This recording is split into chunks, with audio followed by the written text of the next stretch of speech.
સૌથી પહેલા visual studio start કરીએ. ઓકે, પછી અહીંયા આગળ ક્રિએટ અ ન્યૂ પ્રોજેક્ટ.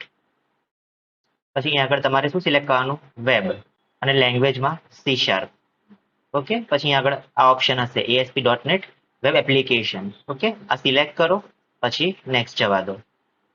પછી અહીંયા આગળ તમે આપી શકો નામ તમારું વેબસાઇટનું. ઓકે, લેટ્સ હું આપું છું વેબ એપ પ્રોજેક્ટ 1. ઓકે, આ જે મારી છે વેબ એપ્લિકેશન એને આપું છું નામ આ પ્રોજેક્ટનું. ઓકે, અને .NET ફ્રેમવર્ક હું કયું રાખું છું? 4.7.2. ઓકે, તો આ ફ્રેમવર્કના ટોપ પર આપણી આ ચાલશે. Okay, project. પછી ક્રિએટ કરીશ. ઓકે, પછી હું સિલેક્ટ કરીશ કયું? એમટી.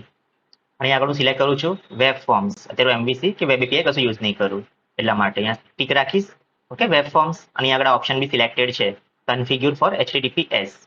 ઓકે, પછી ક્રિએટ.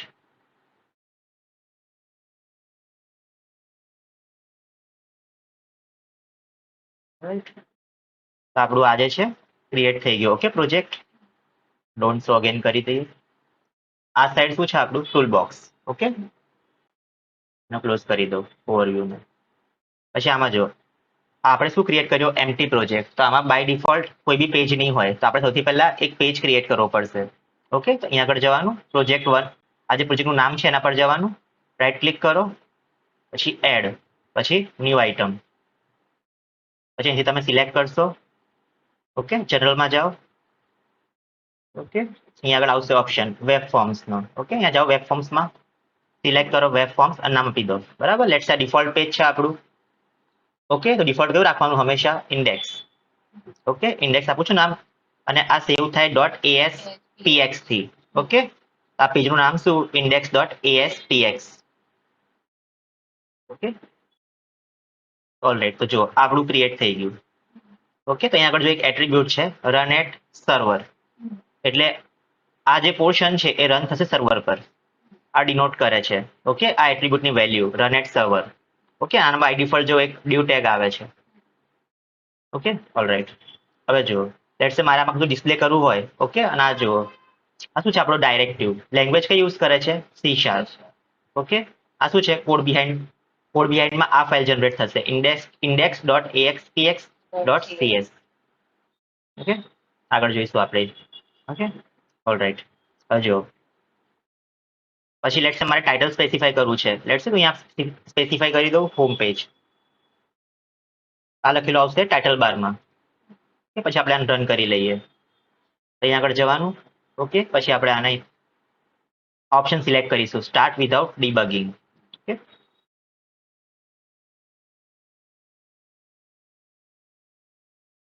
ઓલરાઈટ. ઓકે, તારણ થશે લોકલ હોસ્ટ પર. ઓકે, IIS સર્વર ચાલુ થઈ ગયું આપણું. ઓકે, બેકએન્ડમાં. તો અત્યારે કોઈ કન્ટેન્ટ લખ્યો નથી મેં ડીવની અંદર, એટલા માટે બ્લેન્ક પેજ બતાડે છે. ઓકે, લેટ્સ હું લખું છું હવે H1 અને ટાઇટલ આપી દઉં. ઓકે, લેટ્સ સે હોમ પેજ. સેવ કરી દઉં. પછી આપણે મારીશું હવે રિફ્રેશ. આવી ગયું હોમ પેજ. એ રીતે મારે બીજા પેજ એડ કરવા હોય તો હું ફરતી જઈશ પ્રોજેક્ટ પર, પછી એડ ન્યૂ આઇટમ, પછી વેબ ફોર્મ્સ ત્યાં આગળ સિલેક્ટ કરીશ અને બીજું એડ કરીશ. લેટ્સ સે about.aspx. અહીં આગળ આપી દઉં હેડિંગ H1 થી લેટ્સ સે about page. ઓકે, હવે મારે શું કરવું છે? આ પેજ રન કરવું છે. કયું? about. ઓકે, મારે ઇન્ડેક્સ રન નથી કરવું, તો પછી હું આગળ about પર જઉં. અહીં આગળ શું કરીશું?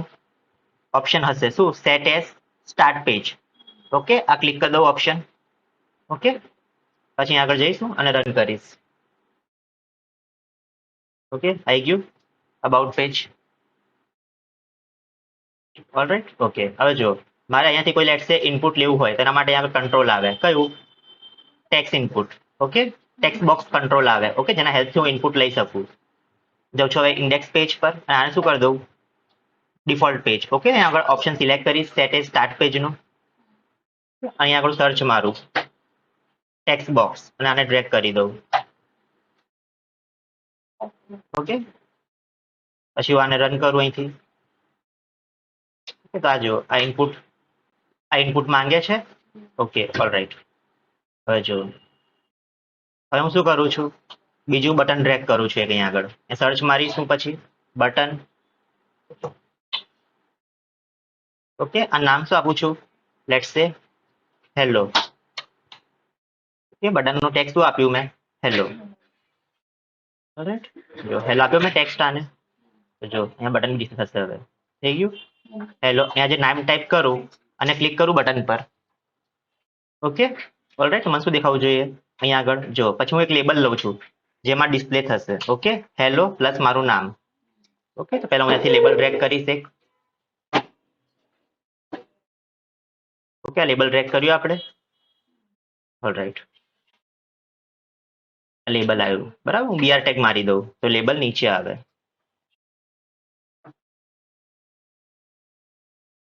બીઆર. ઓકે, આ લેબલ નીચે આવે છે. Okay, alright.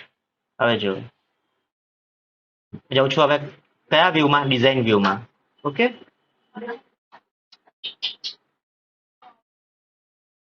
ઓલરાઈટ. અહીંયા જો જાઉં છું હવે ડિઝાઇન વ્યૂમાં. ઓકે, બીજો કયો વ્યૂ છે, સ્પ્લિટ વ્યૂ. ઓકે, તો આમાં જો ઉપર કોડ આવે, નીચે ડિઝાઇન આવે. પછી આ જે છે ડિઝાઇન વ્યૂ, આમાં શું આવે, ખાલી ને ખાલી ડિઝાઇન. બીજો કયો વ્યૂ છે, સોર્સ વ્યૂ, આમાં ખાલી ને ખાલી કોડ આવે.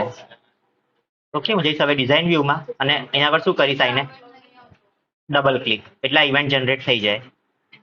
તો જ્યારે હું ક્લિક કરું બટન પર, આ જે ઇવેન્ટ છે, આ જે ફંક્શન છે, કયું બટન 1 ક્લિક. ઓકે, આ જે ફંક્શન છે બટન 1 ક્લિક, આ ફંક્શન કોલ થશે. ઓકે, તો જો આ જે લેબલ છે એનો આઈડી શું છે, અહીંયા આગળ આવીને આપણે ચેક કરી શકીએ. ઓકે, આઈડી શું છે, લેબલ 1. ઓલરાઈટ.